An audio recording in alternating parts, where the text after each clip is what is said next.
Hey, Shelley, I'm just going to move you over as an attendee until we're ready for you. Okay. Okay, thanks.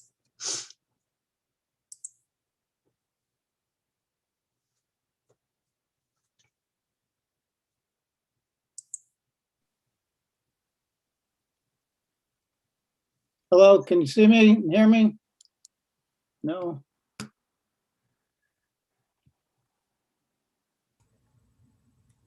Hi, how you doing? Can you hear me? Yes, I can Good. hear you. Thanks. See you too.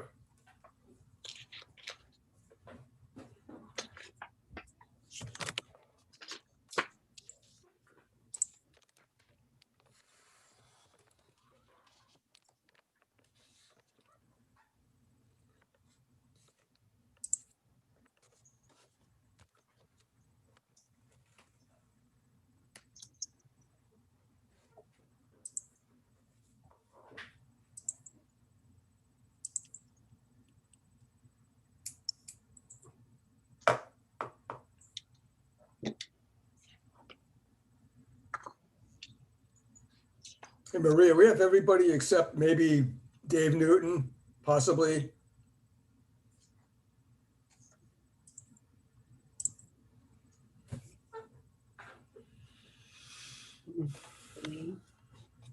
Tom,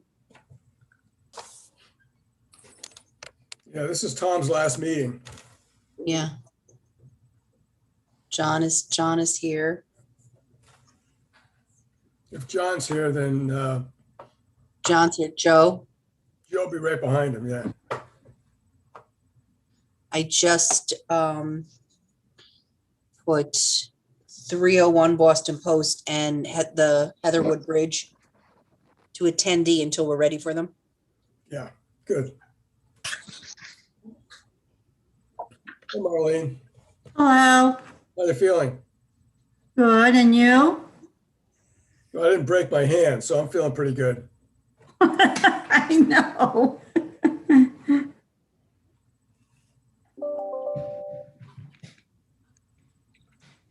Be glad you did not break your elbow or whatever.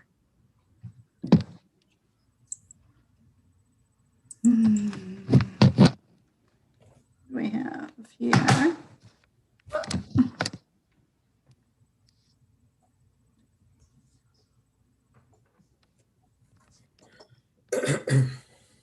So we need one more person. Is that right? Yes. To open the meeting?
That's Bob.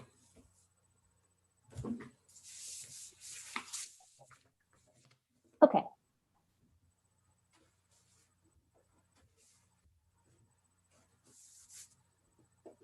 Well, I guess we should get started. Yeah, Hopefully you we'll have, Or if they come on, you can just see them. yep. Okay. So I'd like to open up the Inland Wetlands Agency meeting for August 2nd, 2021 at 7:05 Eastern Standard Time. Our first agenda item is we received it last month. And so for application 14-13, it's a modification. We will act on this tonight. So we have, for this application, I believe we have Mr. Essel. Is that right? You have to unmute yourself, Dave. Yeah, Dave, you're muted. there you go. All right. And I have a quick question for Joe and I did the site walk. Did anybody else get out there? Yeah, I got out there this afternoon, so Okay, those and I had stakes were very helpful. And your pictures were very Okay, good. helpful too. okay, good. Because I have the pictures, I can share screen if you need to see them, but I've got the pictures pulled up for whoever didn't get out there. Because I think it's helpful to actually see the stakes were great. It was good to go on the site walk. Yep. Okay, so I guess Mr. It's Wetzel. No, there's no W. Etzel. There's no W. Okay. Right. That's what I didn't think so. So Mr. Etzel, if you want to just briefly summarize the application and then we can, the agency can discuss and act. Sure. I should tell you, this is my far better half, Jan. She's here as well. It's good to hear that the flags were helpful. They were helpful to me as well. What we're trying to do is find a way to move the right of way across our lot 1 into a lot that's owned by Andrew Corwin and Pamela DeArc, to make it further from the house siding that was put in when this was first approved 7 years ago. In so doing, and looking at it and talking with Bob Starsky and also our civil engineer, Jim Preddy from Criscola Associates, we think we've come up with a design that is totally respectful of the inland wetlands and the non-disturbance line, but also achieves the purpose of providing a better orientation or better location for a house to go there. And if you remember when we went over it the last time, I had outlined on the map the old right-of-way, if it were moved 25 feet to the north or toward Neck Road, and then most importantly, instead of having it come in at a severe 90-degree angle, to extend it out along the non-disturbance line in a more or less northwest direction, which would make it look a lot more attractive on the property and allow for a nice graceful S-curve to get in and out. It just seemed to be what a solution that would be good for respect for the wetlands and also for the benefit that we have to try to sell the house and make the property as attractive as possible. Okay. I have some questions, but I'm happy for other people to go first. If you have questions or comments. No, go ahead, Kayla. Okay, well, I guess one question that I had after seeing this was that the proposed line really is not that far away from the non-disturbance line. And I think as we looked at it in the field, I wondered why you couldn't move it in, have a diagonal further, I guess it would be south, instead of having it start so far up the driveway.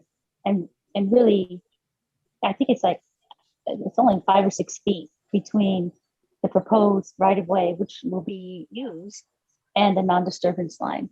So that was one question. It seems like it's really hugging that non-disturbance line, and I believe the reason the right of way was put in initially was to keep that as far away from that non-disturbance line as possible. And this proposed right of way really does hug it most of the way down. So I just wondered why it wasn't a shallower or smaller diagonal that could cut in and still keep,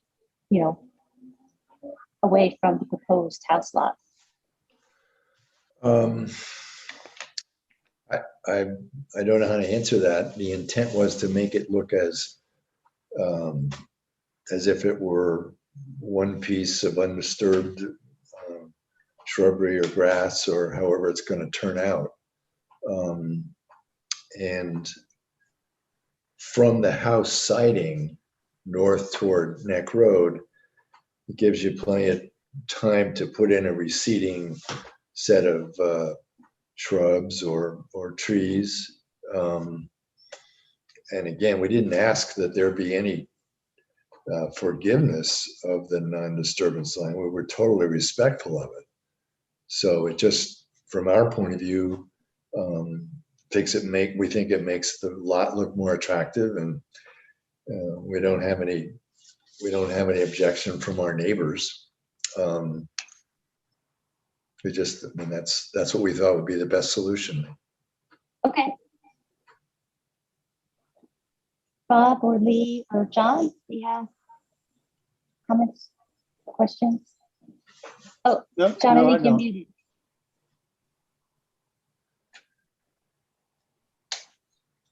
Oh. Nobody has. Well, the Conservation Commission didn't meet officially, but has sent an email suggesting that, here, I can pull it up.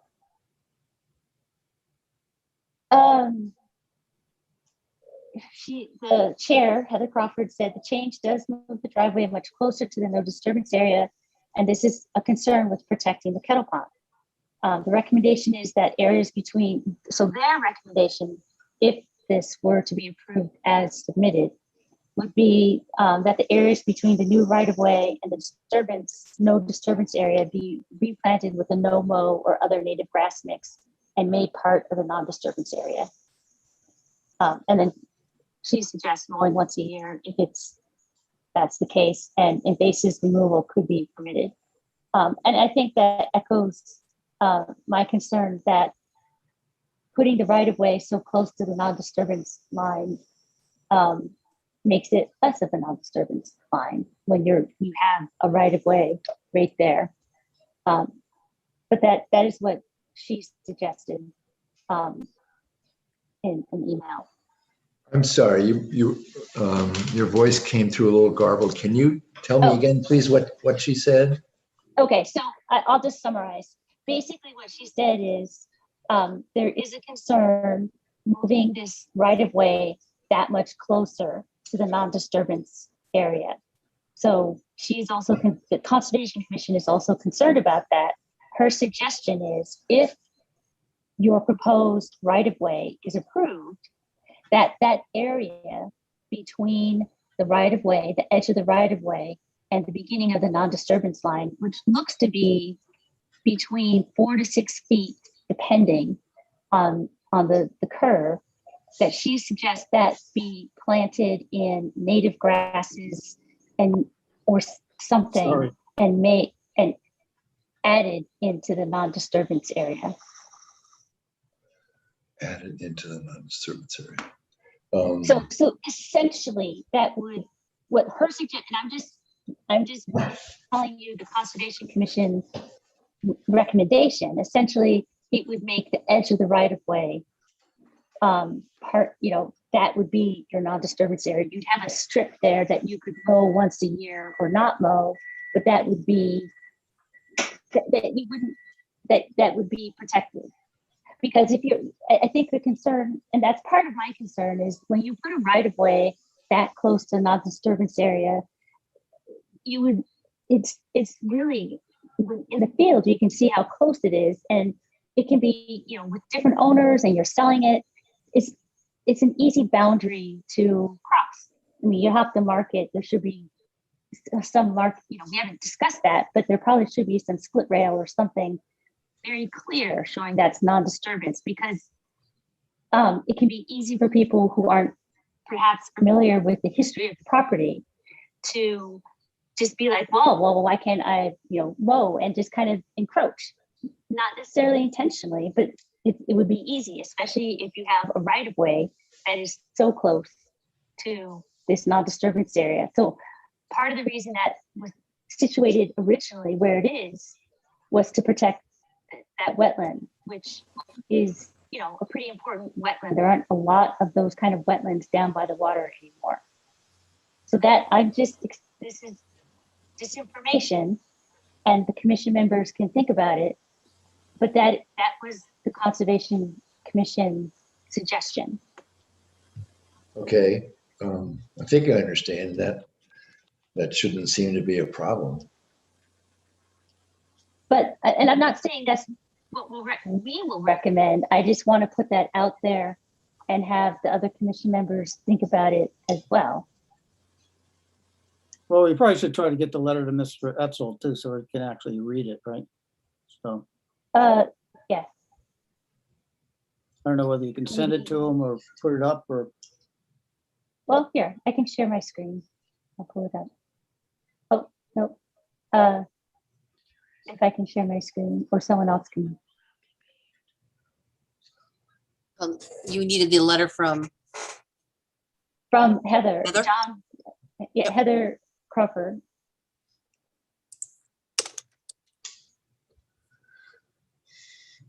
Can that letter be emailed to us, please? Yeah.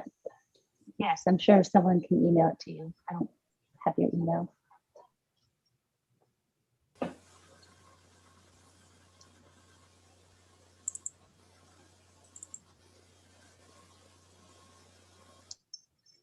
That's pretty good if it's not paved.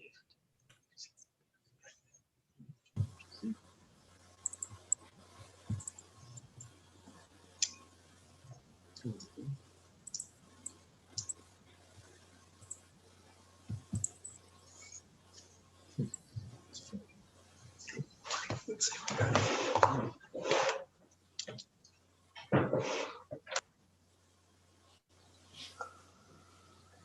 So that's the letter. It's short. And Let's again, see. it's their recommendation. I can understand why the modifications have been requested. Doesn't drive much closer.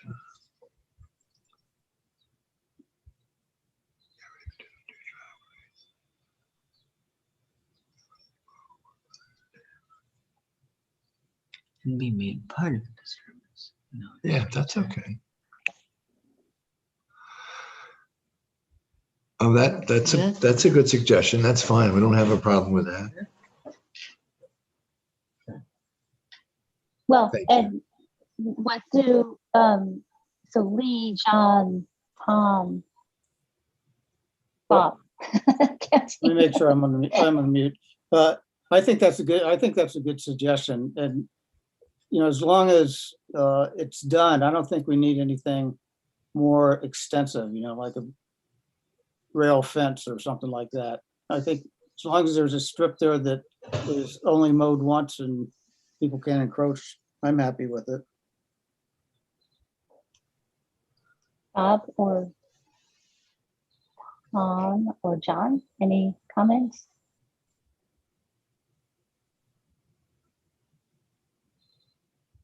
No? Can you guys What do hear you me? Yeah, I can hear you. What do you think? Does it need to be more extensive than that? I think for these, I think there would have to be, we'd have to just specify that it should be planted in native grasses. It would have to just be part of the application or the Yes. plan.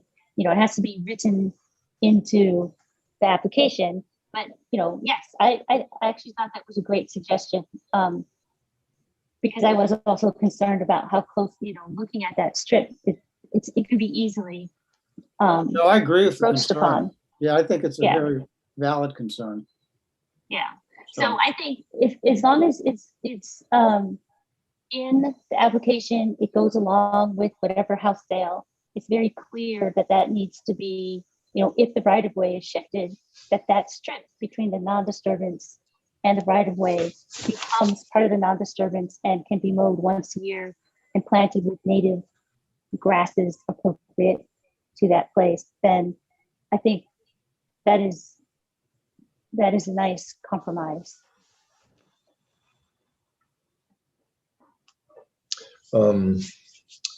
Isn't the purpose of the non-disturbance line to protect the wetlands?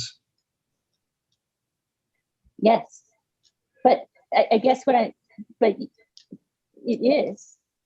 But when you're putting a right of way within, feet of a non-disturbance line, that isn't easy.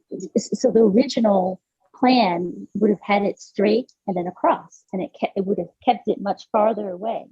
But that strip, the way you've got that diagonal, it hugs that non-disturbance line pretty closely. And if there isn't anything in place, and people are maintaining that, and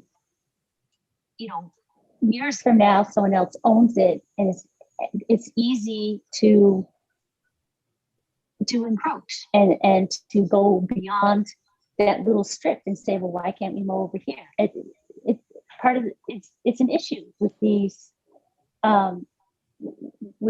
types of restrictions, to make sure that they're respected. And so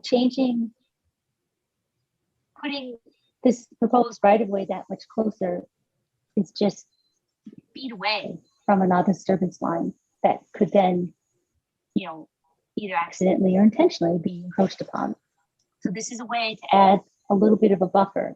And just walking it seemed to range, and I don't have the measurements, but it seemed to range from 4 to 6 feet approximately through the right of way.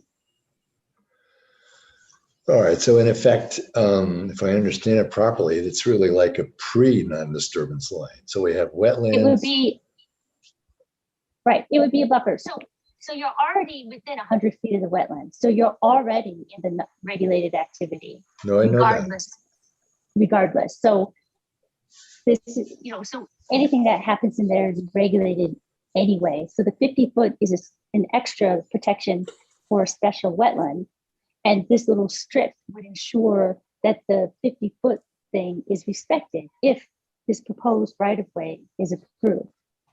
Okay, I think So I that's understand. the idea, is to keep that as a buffer, and that it can be enforced. So if it's in the application and it's written down, it's a way to make sure that this is that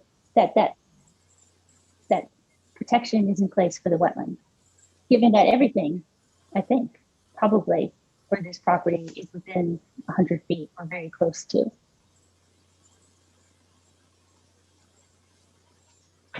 Okay, well, we can certainly, we don't see that is an impediment. The only thing I would say that it probably should be cut back twice a year. There's some non-invasive species plants in there. There are also some invasive species plants. And if we're cut, I don't know, once in the spring, once in the fall, that should be, if that's okay, it seems to me that's a better way to manage it.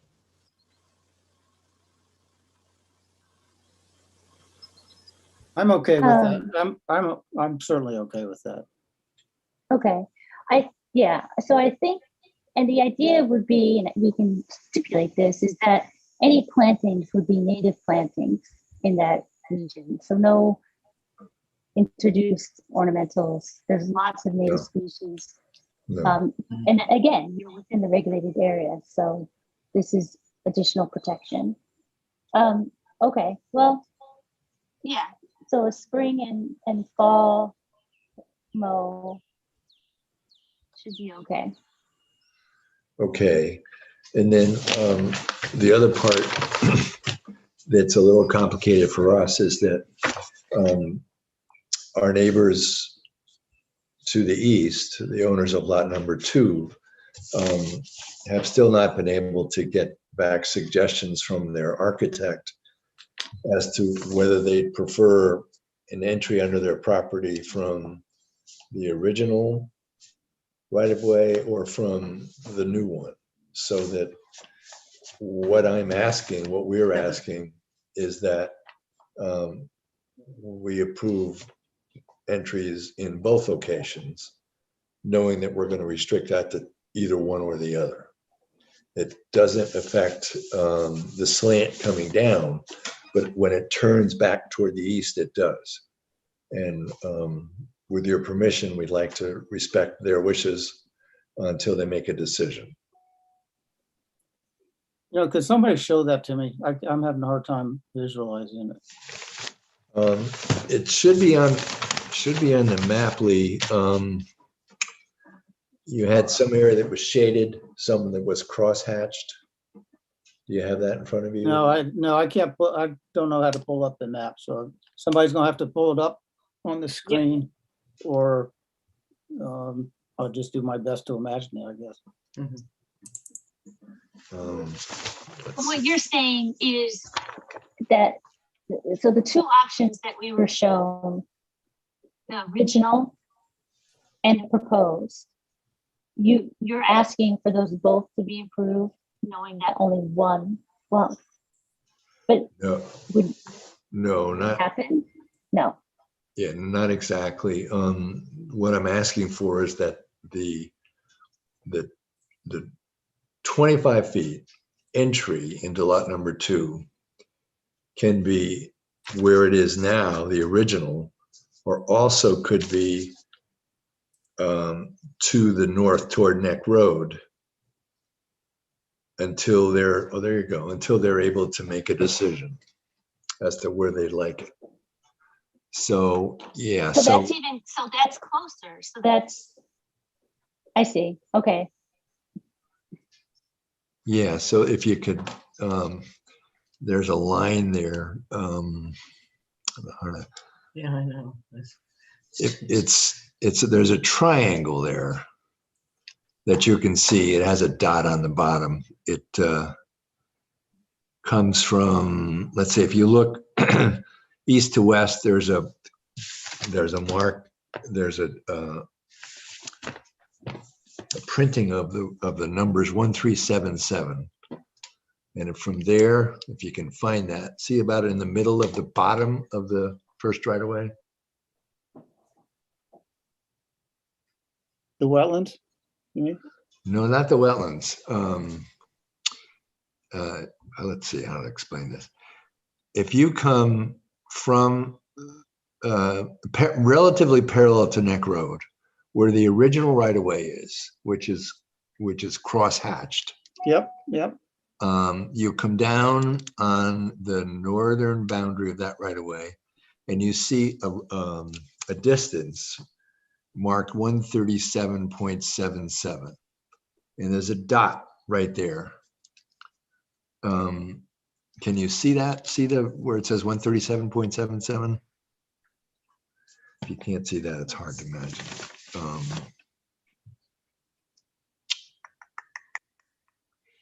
don't know how to say this. Let's see.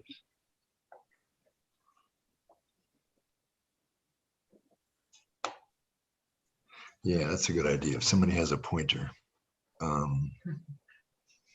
There's a point, yeah. Let's see. See where the slant is when it first comes down off of the 16-foot right away? There's a distance of 118.94. You see Yep. that line? I do. Okay, where that comes and meets the northern section of the existing right of way,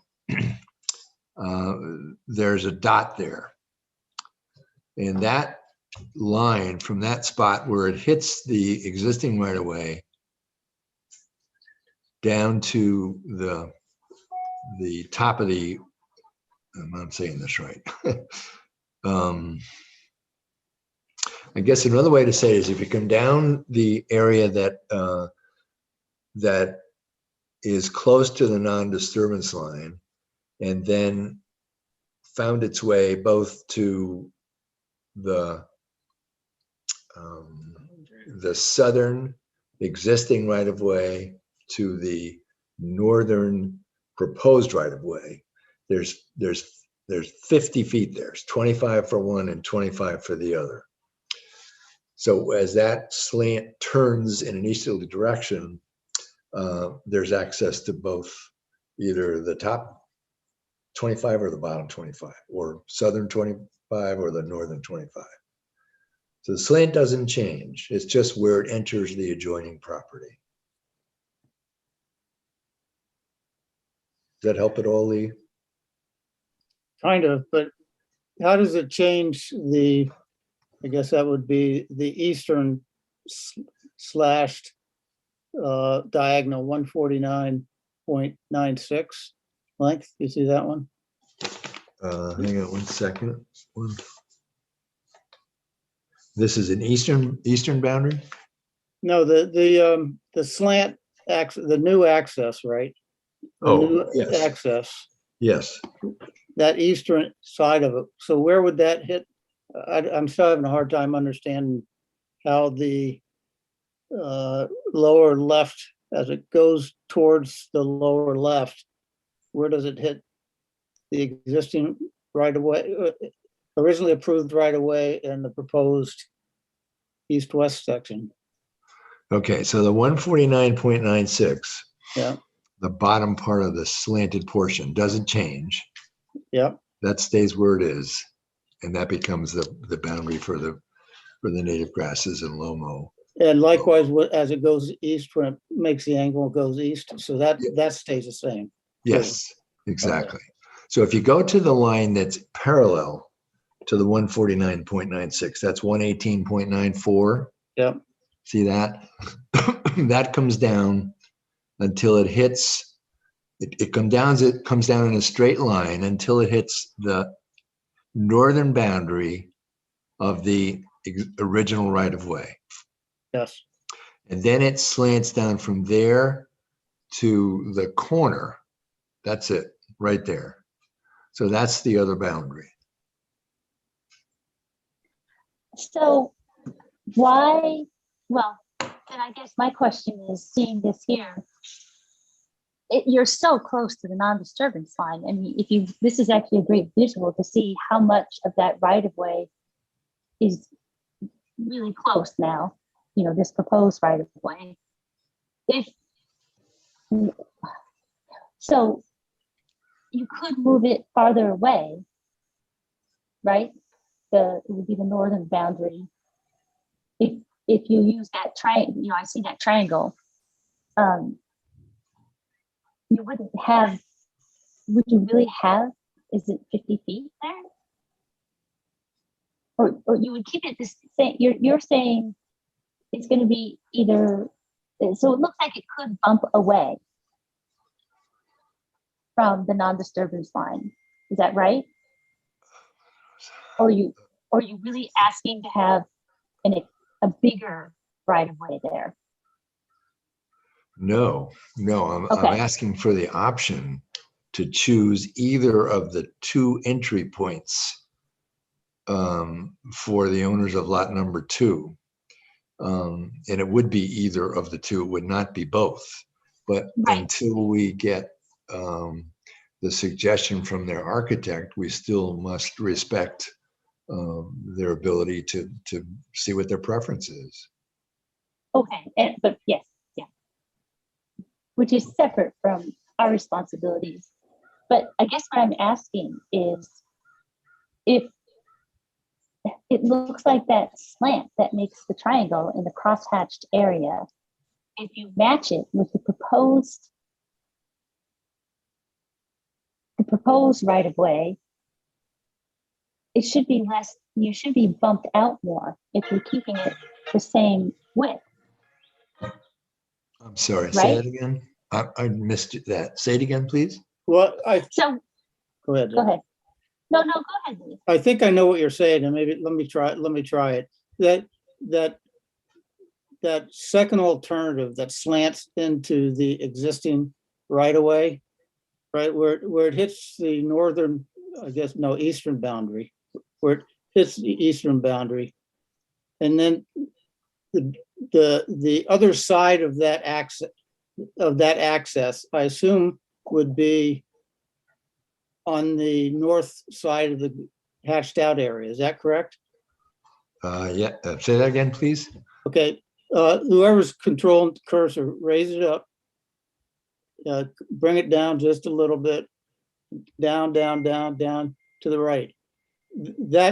Where the new to the left, sorry, hatched area on the north end of that side of that hatched area. That's where the alternative driveway would come into or alternative right of way would come into the other property, right? Alternative right away to come into the alternative. That is the entry at the original right of way. Right, but you wanted to have an alternative to enter that second lot, right? Which would be that triangle. I thought that's what you said. That's right. That's right. So on the northeast corner there at the of the existing what originally proposed right of way, how does that go north? How does that go, I guess, northwest to connect with that 149 line is, I guess, what I'm trying to say.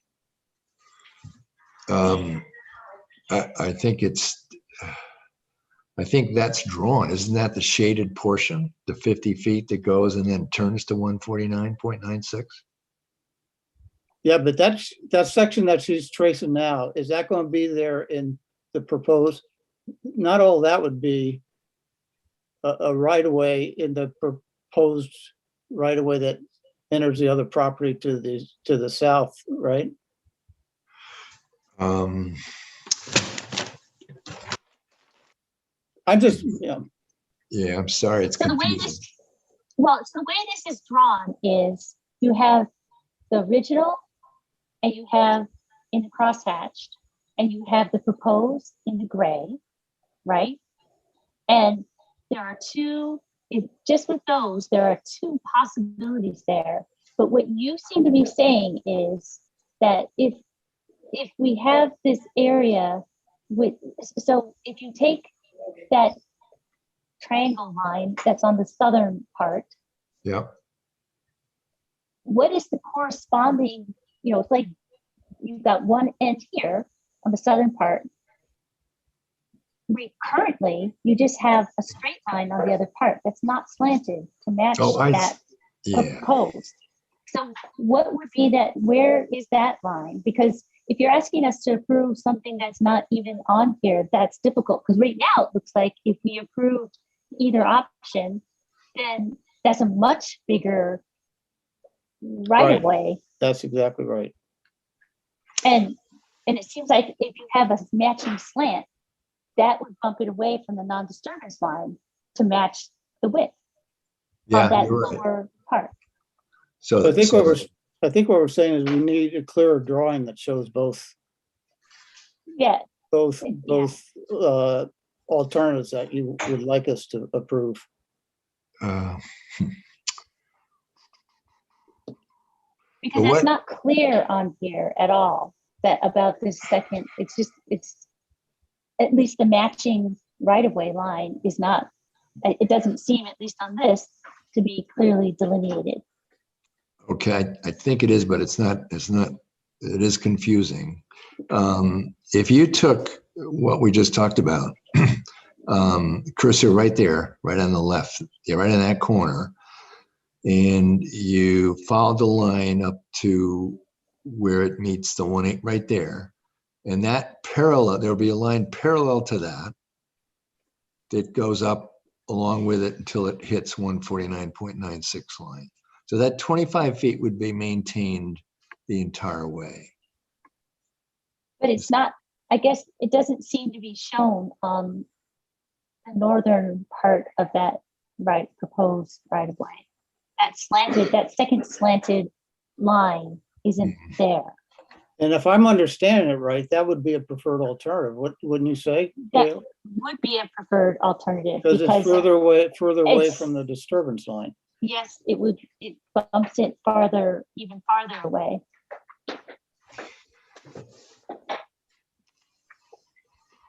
So, so how do you look at it at this point? Or, the proposal is just the shaded area?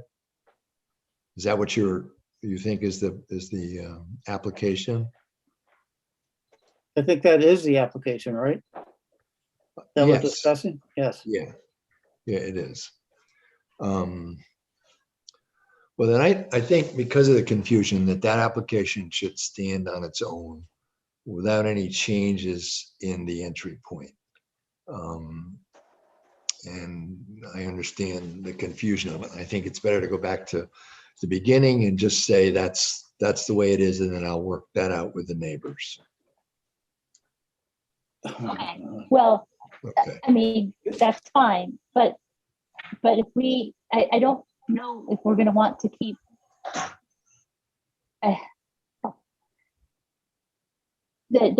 Someone will have to come back if that entry point changes. Right. So if we approve something tonight, either the original or the proposed, just the slant and the straight down, not the triangle bit. If we approve the proposed one that you've done without any of the shifting of this right of way, with the condition of the twice a year mowing and only native plantings in that strip, which is pretty small between the proposed right of way. The lot 2 people will have to, I mean, that they'll just have to come back and, Yes. but You're right. if you sell this and someone else has already done this, I mean, at some point it's going to be done, right? Correct. Okay. So yeah, I think it'll be much simpler if we just go with what's on the application. And if your neighbors want to come in and have a conversation about potential changes, that'll just have to be at some later date. I think you're right.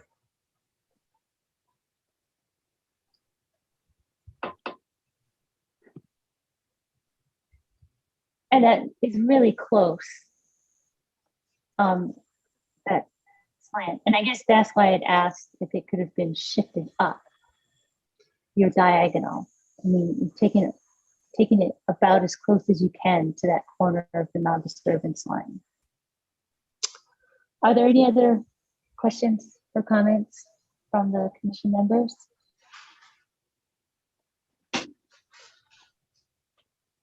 No. No. Okay. Is everyone done looking at the application? Is that Yep.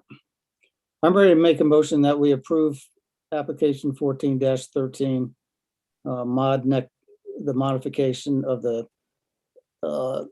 right of way on Neck Road, on Stone Road off Neck Road, with the conditions that we've been talking about. And I'm not sure I'll remember all of them. Native planting for sure, maintain the distance shown on the drawings with native plantings that are only mowed at most twice a year. And low Did I mow miss- grass. Low mow grass. No mow grass at most twice a year. no mow grass, right? Right. right, no more grass. And essentially that will be, you know, incorporated into the non-disturbance line with those conditions, that the disturbance only is twice a year mowing of native, you know, and only the only plantings are native grasses. Okay. Oh, sorry. Does anybody have a second? Oh, John. You're is muted, seconding? John, I think. I think, Bob, you're muted too, probably. Everyone's muted. Still muted, Bob.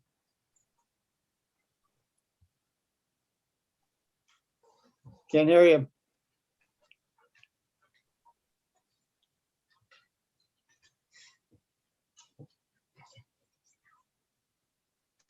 Well, John, are you unmuted? Do you want a second?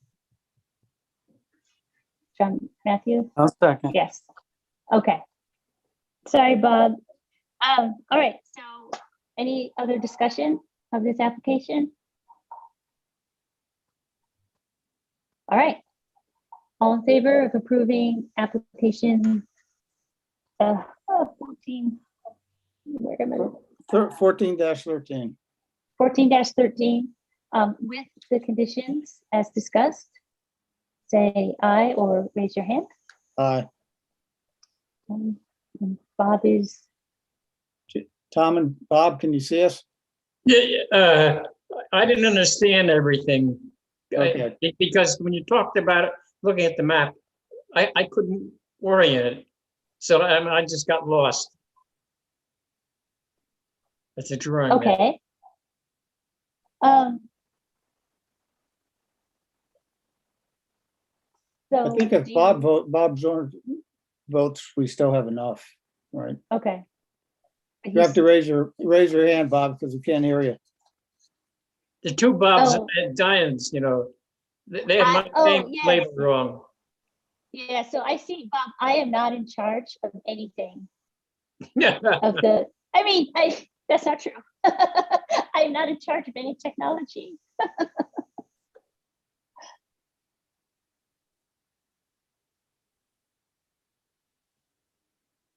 Don't we need 4 votes to approve? Yes. Yeah. Yeah, I don't know why Tom is a Bob. Well, Yes. Bob is the one. Let's see. Oh, and. Lower Bob left, is on Donna. my screen, Bob is on the lower left-hand corner. Well, he should Yeah, go thumbs up or thumbs down I if you think can hear us. whoever's running. He's not on mute. I don't know why he's not on mute. Turn your Yeah, volume so up. but I think the problem is that Tom also has his name, so somehow, Oh, yes, yes, Right? yes. so somehow I took That's his no good. voice. Now, can he you've hear? taken his voice. He If he can can hear, but can he he go cannot speak. up or down? He said he's gonna try and call him. It doesn't say he's muted, so Yeah, but, oh, okay, now, yeah, I don't know. Tom's got his own name now, so maybe that'll work. Yeah. Bob, say something. Uh-oh, what did I do?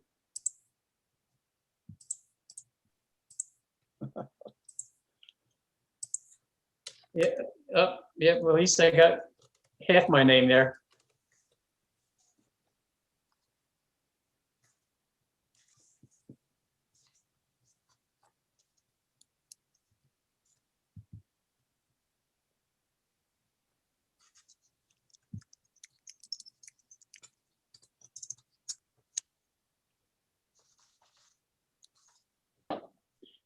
Hey, Bob, move your head up or down or sideways if you can hear us. Can you hear us?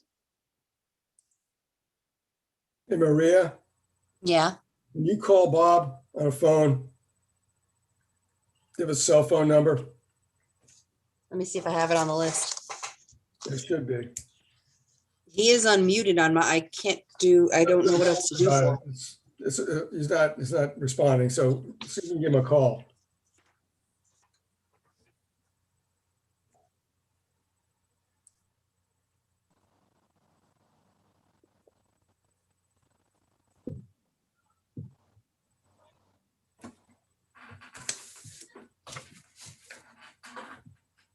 I don't have his cell phone, only his home phone. Yeah, I have a cell phone number, 860-388-8038.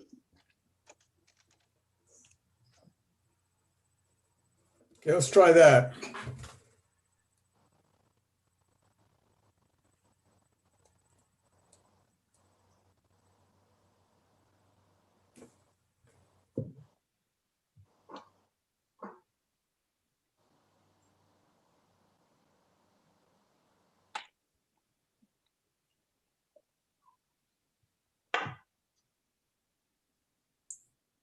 He's not answering. Hey, Tom, before you all vote, You want his home number? I want you to vote, Tom. So, Tom, what is it that you didn't understand? It's the right of way going in is there's wetlands nearby, right? And there's a certain Yes. distance you want to keep from it? There's a 50-foot non-disturbance, like that's already in place. Okay. Then what other issue would there be if that's set? As I said, I guess you couldn't see that the application. This proposed new right-of-way, so the original right-of-way was at 90 degrees from the entry, and it kept away from the wetland, which of course is still within 100 feet. By making this proposed slanted right-of-way, which keeps it farther from the house lot, it bumps it much closer to the non-disturbance line and also to the wetland. And the concern is, given that it's feet away from the non-disturbance line, is that if you put a right-of-way there that's going to be used regularly, it's easy to encroach on that. And so what the recommendation is, and what we had in the motion, is that we would approve the proposed right-of-way as shown on the application, but that strip that's between the proposed right-of-way and the 50-foot non-disturbance line would now become a twice a year mowing and only plantings of native species, so that it's a little strip, but it becomes a buffer to that line to protect that non-disturbance line and ultimately to protect that wetland. Is that in the form of an easement? It's not an easement. It's the non-disturbance line is from 2014. So that's already on all the plans. This would be our condition on approving this application. As we do conditions on it's better to me. Then I'd vote to approve it. Okay. All right. So all in Um, favor? okay. Yes, wait. Lee, did you have a question or No, comment? I just saw Bob pop up, so I don't know whether he's with us or not, so. But anyway, I'm ready to vote. Okay. All in favor? Raise your Aye. hand or Aye, Aye. aye. aye. Yes, Bob can hear us. So I don't know I think Maria's in charge of you, Bob, and she's trying to unmute you. So hopefully you can be unmuted, or you can type, or I don't know. Okay, so in any case, this application is approved as seen and with the conditions as seen on the application and with the conditions that we've specified. So we're done. Thank you very much for your consideration and especially for your time. It's appreciated. Thank you. Thank you. Awesome. Thank you. Yeah. Okay, so moving on to application, this is for receipt only tonight. 21-21, 301 Boston Post Road. Regulated activity permit for proposed family home, and I assume we have someone speaking for the applicant.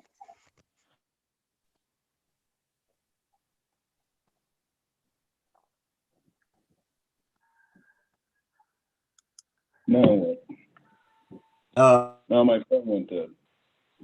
We can hear you now. All right, great. I can't hear anybody else, so. Good Now I evening. can hear. Hi, can you hear me now? Yes, Yep, thanks. Okay, hello. Is Bob unmuted or he's still? I guess Yep. Bob. everybody's here, I think. Okay, good. Good evening. I'm Chuck Mandel. I'm agent for the applicant, Albert and Tatiana Rojas. This is actually a bit unusual tonight for this application because we actually have approvals right now in place that were this project had been approved twice previously. We do have an active permit that expires in September of this year. So actually, my client could start construction with the building permits tomorrow, if he so desired, with the current wetlands approvals. The difference between tonight and what we had previously approved was actually the plan is actually better than the original approval. There was no regulations for stormwater, so now we are capturing stormwater, and in doing additional soil testing, we actually ended up moving the septic system about 130 feet from the inland wetlands as opposed to 90 feet. So in light of the letter that John was kind enough to give me tonight, it was dated, and John could put a copy for the record. Let's see the date on here. It's from Bob Kupta. Actually, that's interesting. Okay, it's overwritten. It looks like April 30th, 2010 was the original. I'll just paraphrase the letter. This letter serves to document the extension of permit 1118 for 5 years to September 18th, 2021. The original permit was granted on September 19th, 2011, and was valid until September 18th, 2016. So actually, this is our second extension, so we're not able to get another extension. My client is anxious to get working on this project, and instead of a receipt of the application, I was considering changing that to a modification of the original permit, but I don't know statutorily how that works, because if this expires in September and construction starts, let's say September 1st, do we have to come back before wetlands? So I don't really understand the time, and I was hoping the commission could kind of help me on this. Ideally, what I would like to do is for the commission to say, go ahead with the modification, and John could handle this as a section 13, and we can go on and get the actual, and keep the permit going. Well, I'll have to defer to John DeLora. I mean, if it's on our agenda as an application for VC, Yeah. which means we need. Just a point of clarity, and I may have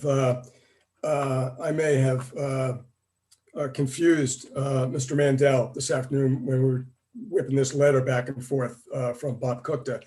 And I think I misspoke, and I did say that he would have to start the construction within 5 years or before the expiration. And I shot him an email. I called him immediately after that. It went to voicemail. I sent an email immediately after that saying that it's actually the construction has to be completed by that time. And in our regulation, I'll give this to you, 11.8E, and I'll read it to the agency. All permits issued which have not been completed in 5 years from original date of approval or within any period of extension granted by the agency pursuant to section 11.6 and 12 will be subject to formal review by the agency and will require a new application, which Mr. Mandel has submitted to the agency. So you can act on this application as Mr. Mandel has it submitted. It's your discretion to do that. He's right. And when I reviewed the plan, the septic system is beyond the 100 foot. And it's actually, because of the water management, it's actually a better plan than was originally submitted. So I guess the agency could, this is for receipt. It's up to you to decide if you want to hear this again next month, or your discretion as to how you would want to approve it. You have your your inland wetlands officer, who could do it as a section 13 if you so thought it reasonable. Okay. I guess generally when we receive something, we, at least in my experience, for the times I've been on the commission, we generally hold to that if we're receiving something. And I know we've had people who wanted us to not rush, but we wanted an answer that night. And we've said, no, we have to wait till the next month. So I guess I'm happy to hear what other people think. So I guess the options are, wait, there's three, right? We treat this as we see it tonight and see it in September again, as if normally would. We could decide, I guess, to act on it, or given what our inland wetland officer is saying, we could bump it to a section 13. So those are options. Did anybody have questions about the application or concerns? Well, for my part, unless I hear something from John differently, I accept, or my vote would be for the latter rather than the former. In other words, turn it over to John, assuming that what I understand the change to be is an improvement to the overall plan as from a wetland standpoint, and it's further, the changes are further from the wetland. That's what I heard, I think, right? That's correct. So I'm comfortable, Kayla, unless there's something procedurally we shouldn't be doing, I'm comfortable with the second way you've described it. Okay, so turning it over to John for a section 13. Tom, John, and Bob, any comments or concerns or preferences? Well, the only reason I would do something is if something new would come into the equation, and I don't think there's any new information or any benefit by pushing it out a month. So if unless there's some reservation on the way it is drafted as now, or if we're going to get any benefit by additional review in the next month, which from my perspective, I don't see. I'm with Lee. I think, if we give it to John, and John will protect our interests in terms of the wetlands to the way they're described in these plans.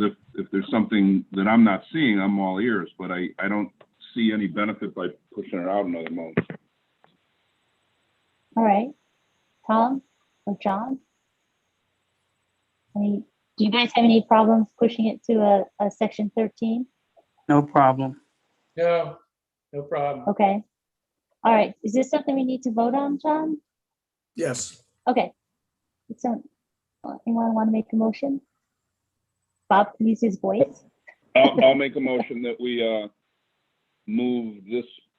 I'm sorry, what number is it? I don't have the 21-21. I make a motion that we move 21-1, you said? 21.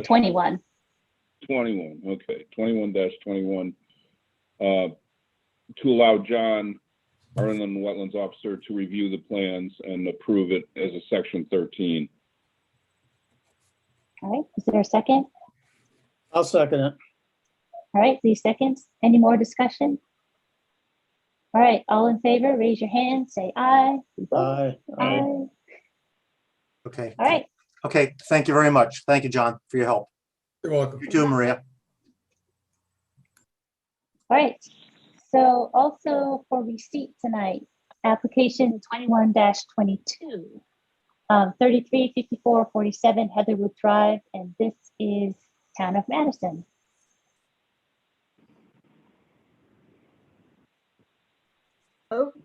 My name is Shelley Plute. I'm with SLR Consulting, for the engineer that was retained by the town to design the project. I don't know if I'm able to share. I have, a plan that I can bring up. I also have some existing site photos if it would help. the conversation. I know that you're just receiving the application, so I'm happy to provide whatever information that you may need. It doesn't look like I'm able to share. I just made it so you can. Okay, thank you.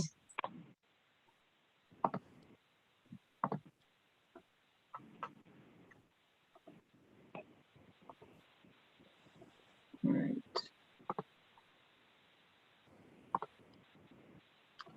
Can everyone see? Yes. Like I said, I'll just kind of gloss through this, assuming that we'll be back next month for this. The bridge is right on Heatherwood Drive, right near that first intersection of Concord when you enter the development in here. We do have a floodway and a floodplain, so we will have state level permits, state and federal level permits associated with the project. We're going to receive permits from DEP and Army Corps.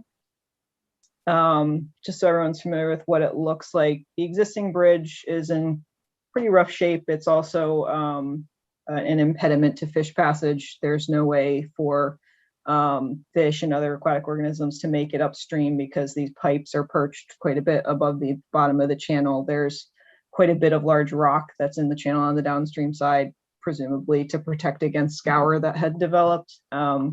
We're proposing to replace this bridge or this culvert in its entirety. And we're also going to be making some minor drainage improvements. There's 2 outfalls on the downstream side, which is the southern side of the roadway. And we'll be replacing those outfalls and making some improvements to avoid some of the erosion issues that are being experienced today. So those 3 pipes are going to be replaced with a single span. So now we're going to have a clear 28-foot span with a natural channel bottom as opposed to those 3 pipes. We're going to span the complete width of the channel plus a little bit extra, which is actually a federal requirement. And then we will be armoring the banks to protect against scour, but we're going to soften that up by placing topsoil and then conservation seeding over the top of that stone so that you're not going to have just riprap armoring the banks of your channel. From a temporary standpoint, we are going to have some water handling. We're going to be using a combination of those existing pipes and some new bypass pipes to contain the flows while the bridge is being built. And then once the bridge is installed, we're going to create a natural channel bottom in place of those pipes. So overall, it'll be a much more naturalized bridge crossing than what you guys have out there right now. Just in terms of the regulatory areas that we have obviously the water course itself. Then we have a pocket of federal wetlands on the upstream side in green, and then a pocket of federal wetlands on the downstream side. This is related to a stormwater outfall that comes in right at the corner of Concord Drive. And then we also have some state wetlands on the side of the channel on the downstream side. So essentially our entire project is within your upland review area. And this is the impacts that we're going to have highlighted in purple. That's the temporary impact, or sorry, the permanent impact to the channel itself. So that's mostly associated with removing those pipes. Some impacts immediately up and downstream so we can grade the channel out. And then some minor impacts associated with some temporary cofferdams. So sandbags that need to put in place to contain the water during construction. But you can see here, this is the proposed bridge. Like I said, it's going to go to a single clear span about 28 feet. And then we'll have wing walls on all 4 corners with armoring to protect the bridge from scour. But again, we're going to bury that in topsoil and then plant over the top of it. So the armoring will be there, but from a environmental standpoint, aesthetic standpoint, it'll be significantly softened and will have a much more naturalized channel look. So our permanent impacts are just under 1,600 square feet. Again, that's associated with the removal of those existing pipes and some minor channel grading to put that new channel bottom in. The temporary impacts associated with the cofferdams for the temporary water handling, again, that's highlighted in the green up and downstream. About 73 feet of channel will be disturbed as a part of this. And our total upland review area is just under 10,000 square feet. Like I said, pretty much the entirety of the project is within your upland review. And then the drainage improvements that I mentioned, there's an existing outfall right at the immediate downstream of those culverts that's being undermined. We're actually going to pull that back so that it's going to run down that riprap bank and have a little bit more infiltration before it gets to the channel. And then on the the western side near Concord Drive, there's a pipe that's essentially buried. And there's a fair amount of water that comes through here that it's actually incised a channel all the way to Camp Laurel Woodbrook, and that's what's created that wetland area there.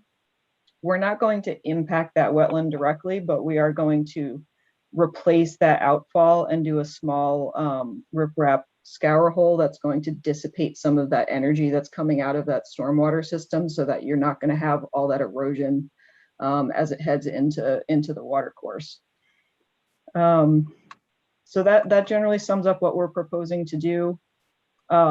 If you're interested, we are actually having a 124 cubic yard net cut in the floodplain because we're cutting back those culverts. The culverts right now extend the full limits of the right of way. The new bridge is going to be closer to the limits of the road. So overall, we're opening the channel up quite a bit more than what is there today. And then this is just a quick elevation so you can see what the bridge is going to look like.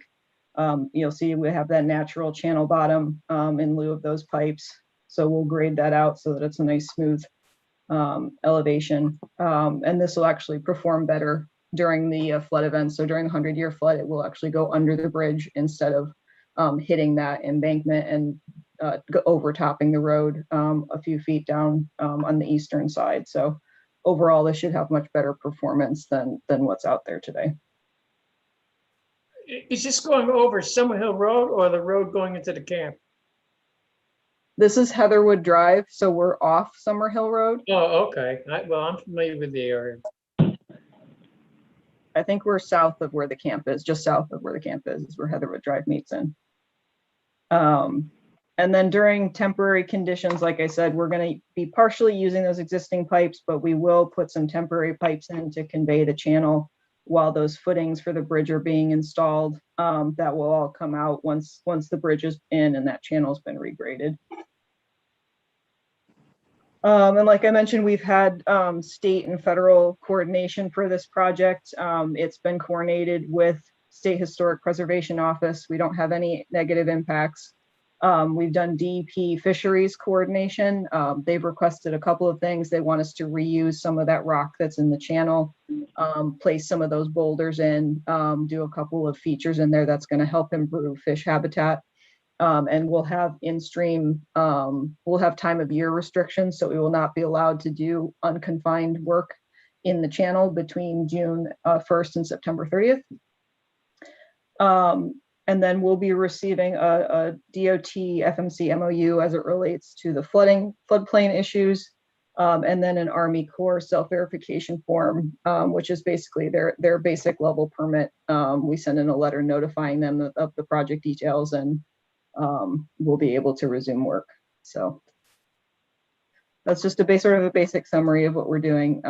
Happy to answer any questions to help clarify the application. Is the owner of the land on either side or on of the brook, is that the land trust? No, there is on the southwestern corner, so the downstream side near Concord Drive, that parcel is owned by the town. But then we have 3 private property owners that are going to have temporary impacts to their property. And there's we did have letters, the town sent letters out to them with regards to this application, and there's also ongoing rights of way negotiations. So they'll be compensated for the easements by DOT. When are you hoping that will start, Shelley, and when, how long is the construction contract going to be for? Have you decided? Hoping to start, well, there's a few things that are getting held up at the state level. But hopefully we'll bid it this fall with construction starting in the spring, hopefully around April, Yeah. the April-May timeframe, and then I think roughly 6 months for construction. Okay, thanks. I had a quick question. And I know the area very well. What kind of fish are you expecting to go up? I'm not really sure. I'm not a fisheries person. They did tell us that this is a very good habitat. So typically that in-stream restriction starts a little earlier in the year, but I think with the type of fish that they have, because this is a tributary to critical water sources that they consider it a sensitive habitat. I don't know that they have specific species in mind, just that there's a potential that there could be.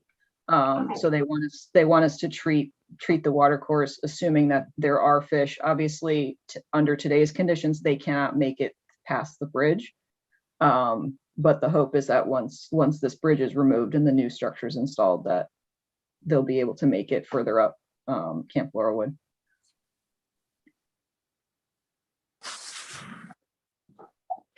Any other questions? And again, this is for VC tonight.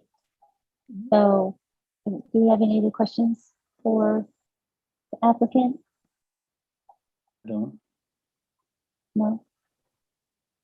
I move we receive application 21, 22, 33, 54 and 47 Heatherwood Drive and discuss it again next month. A second. Okay. Any other discussion? All right. All in favor, raise your hand, say aye.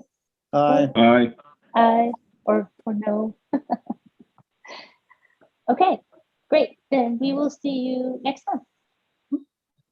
All right. Good luck with the state application. Thank you. Yeah. All right, so next on our agenda, we got through our receipts and we have no section 13, except for the one we just made. And so let's talk about minutes. We've got our regular meeting minutes from July 12th and our sidewalk minutes from July 17th. Does anybody have, let's start with the regular meeting minutes. Did anybody have any comments, edits, corrections to the July 12th minutes? No, I thought they were well done though. I don't know who did them. I agree. They were very nicely done.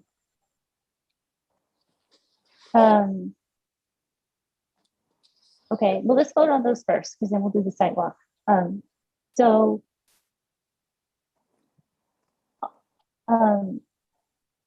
I'll make a motion, I guess. I move that we approve the minutes from July 12th, 2021. I'll I second think it. I have to abstain because I was not at either meeting, so whoever Okay. is filling in will have to vote for me. Yeah, Okay. I was on vacation at the Cape. I was there. I was there. So do we need everybody to vote? I mean, how many people do we need to vote? No, you're muted, John. You're Sorry. muted. But I took that to mean two Yeah. would be okay. You're right. So we're fine. Okay. Okay. All right. So second. So Lee, you did a second. Is that right? Yes, Or- second. Okay. All right. Well, all in favor of approving the minutes? We're Aye. voting. Aye. Aye. Okay. All right. And then we have the Sidewalk. sidewalk minutes. Are there, so I had an email. I had some, I mean, I hate doing amendments, but I did have some from those. It was so that there was some typos in the first sentence or the first paragraph. The applicant's name is Etzel, not Petzel. Oh, yeah, that's right. So that's throughout and let's see, I think I had There was a blank. my that needed to name's- be filled. Yeah, my name's spelled wrong, my last name, but whatever, that's fine. I think the right of way, I think I'm trying to think what else I had. Oh, there was a blank. Yes. Well, we'll just have to leave it blank, yeah. So I guess there's definitely, we should correct the applicant's name. And I guess if we're correcting his name, we can correct my name. I don't know the number, the proposed location, so I think we'll just leave Or is that. that something Bob could fill out? Not Bob, John. I mean, John could fill out. The proposed Sorry, location Bob. is approximately, You got me nervous there. Sorry about that. Joe covered everything very well. I could put something in there. I don't know what Joe is thinking, but I could add, he is not sure.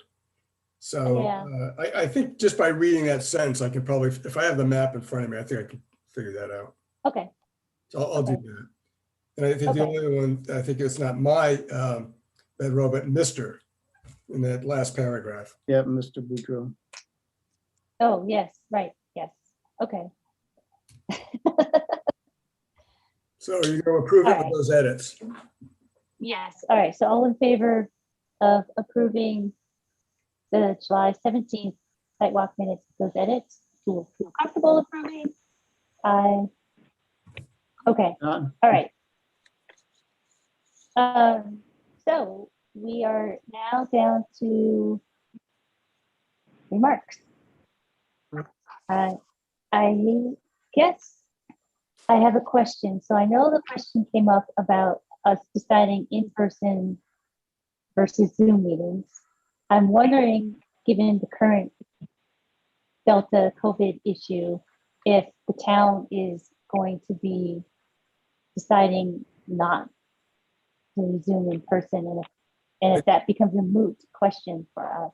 Yeah, my understanding, Kayla, is that I think by Wednesday, and this is from the health director, there's going to be an update on the municipality.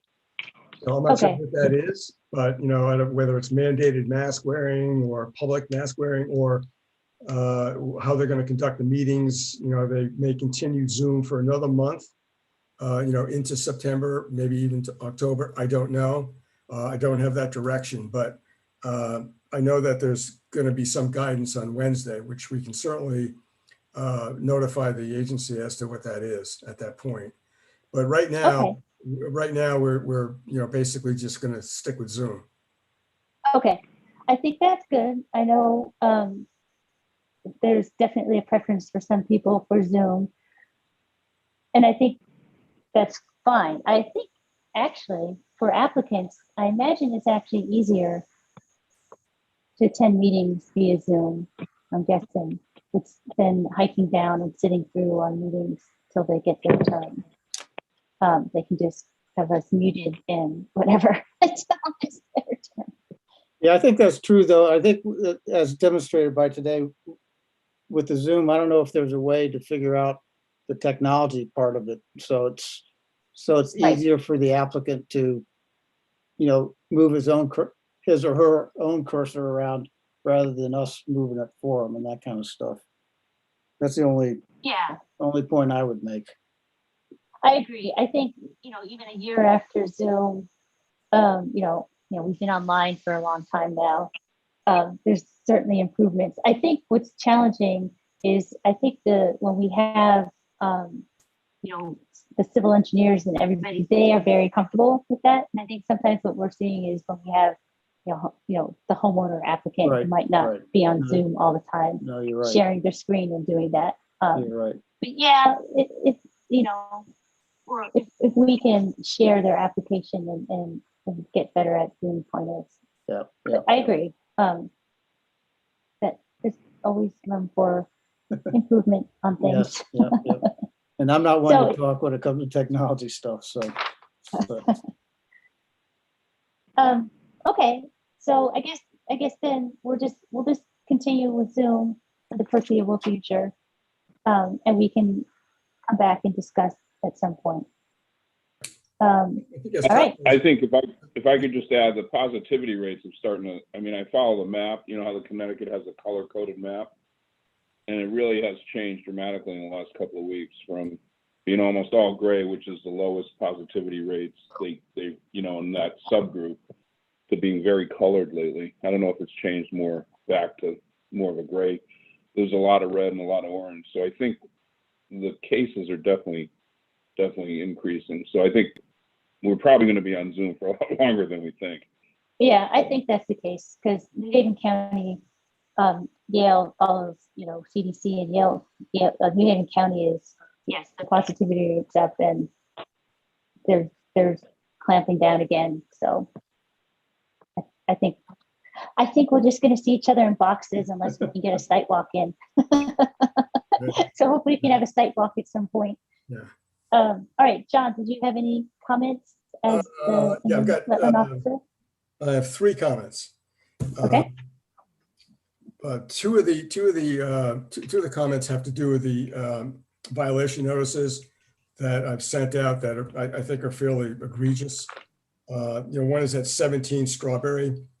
And I sent Kealoha, I think I forwarded Kealoha a correspondence from an attorney who has stepped in finally and on the behalf of the owners who are challenged as far as the language is concerned. And it's been fairly difficult. I know that they had Rich go out there and flag it. I know they had a surveyor go out there. I thought maybe it was Tom Stevens. The attorney's not sure, but we had a good conversation. He knows what he needs to do for his client, and he's in the process of getting all of that together. So to bring to the agency as an explanation of why this happened and how he's going to, you know, with your guidance, look for some remediation, you know, to that cutting. So it's been slow, but I've been on it, and I think we finally made some progress. There's been no more clearing, no more cutting. So at least it's stable to the effect he left it. It's no less stable. The other one I have is on Green Hill Road. I don't have, Maria probably would know the number because she knows all that stuff, but I know it was Alex Klein who did the pool, and he did some landscaping, and he expanded that landscaping. He came before you for the pool, came before you for the expanded landscaping that Madison Earth Care was doing. And subsequent to that, he hired a tree firm who, when I spoke with him personally, said he was an arborist, took down 21 trees, some in the wetland, all of them well within the review area. So it devastated Mr. Klein's backyard. He seems pretty upset about it to the point where I think he's going to try to take action against the tree company. But as far as the agency is concerned, he is putting something together to come before you in September to explain what happened, why it happened. He'll have an arborist, his own arborist, and probably Madison Earth Care to do at least the beginning of a plan. I told him not to finalize it because he's going to need the agency's input, you know, to finalize that. So you'll have that to look at least in September. Hopefully you'll have 17 Strawberry as I work with the attorney to get that documentation together for you guys. The third thing I have is Mr. Paul is going to be leaving the agency. And I believe this is his last meeting. Is that correct? Yes. Yeah, he's going to another state to avoid taxes in Connecticut. So I wish him well. I know we all do. He's been a great benefit to the agency as long as I've been here, and Bob cooked his absence, which is an impossible shoe to fill, by the way. But I'm going to miss Paul, and I'm sure you guys are too. So, Well, if we're doing it by Zoom, can he do it from Florida when he's down there then? I don't know if he's going to Florida. Or wherever he's going. I'm just kidding anyway. Other direction. I think you may want to get away from us. I think that's part of that. But anyway, good luck and good health. Yep, thank you. Yeah, and thank you, Tom. It's yeah, you've been here forever. Yeah. It seems, it'll be very different. But John, Matthew, and the three of us that have been, Dave Newton, have been here for a long time. Right. It's more It's than about- 25 years I've been here. How many times did we review the regulations and upgrade them? Well, 3 times we did it. Yeah, Yeah. And, good luck, Tom. and I also pushed in the state for a vernal pool protection when I came here. And at first, people thought I was a little bit crazy because I kept talking about vernal pools. Well, thank you for all that you've done. I want to just circle back a little bit to the enforcement, because hopefully we'll talk about both of them in September. I think it would be helpful if the agency members, they're both of those are right next to the road. And both of them are pretty substantial. It is, they're both Serious. pretty egregious. I think it would be helpful to, if you have a chance, to drive by the Strawberry Hill and the Green Hill. John, can if you you have- email us the addresses again? Yes. Yeah, so if you could email the addresses, that would be great. I'll be sure- I know you do, but I'll be sure I'll check again that you have permission to access the site, with the owner's permission. Sounds like you can see Oh, it okay. from the road. John, Yeah, you can, John, you you can go for, yeah. 645 Green Hill is right on the corner, so you can see it too. Yeah, and 17 Strawberry Hill is on the corner of Strawberry Hill and Horse Pond. You really need to access the Green Hill to actually Okay. get back there to see the devastation the removal of those trees. And these are big trees. And I've got probably 30 photographs of every stump. So I'll have that too, and I'll get that to you guys also. John, Okay. you Yeah, said you sent them a violation letter, Yes. John? Yes. You did. Could you circulate that among the panelists? Oh, sure. Or is that, yeah, because I like to get a feel for, that would give me a little more background before. I'll do that, and I'll send you the photographs too. So That'd be great. you'll be up to Thank speed.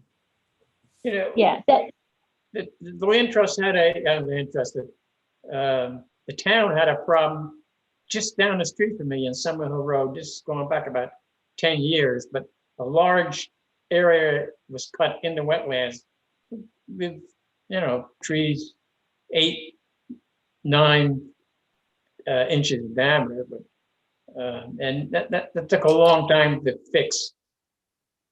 yeah, I remember that application, or that enforcement. Yeah, we had yeah. something very similar to this, not as bad, but still. It was down by the Hammonasset River, wasn't it? It was one that, Well, it's Oh, not, yeah, Summer we had Hill's the Creamery Lane stuff. yeah. Yes, so this would be Creamery Lane. This is kind of on that scale, probably. So yes, if people could have a chance to look at it before the next meeting, and I think it'll help us understand and what remediation needs to be done, or at least give us a sense of the scale of what's happened. All right. Anybody else have any questions or comments?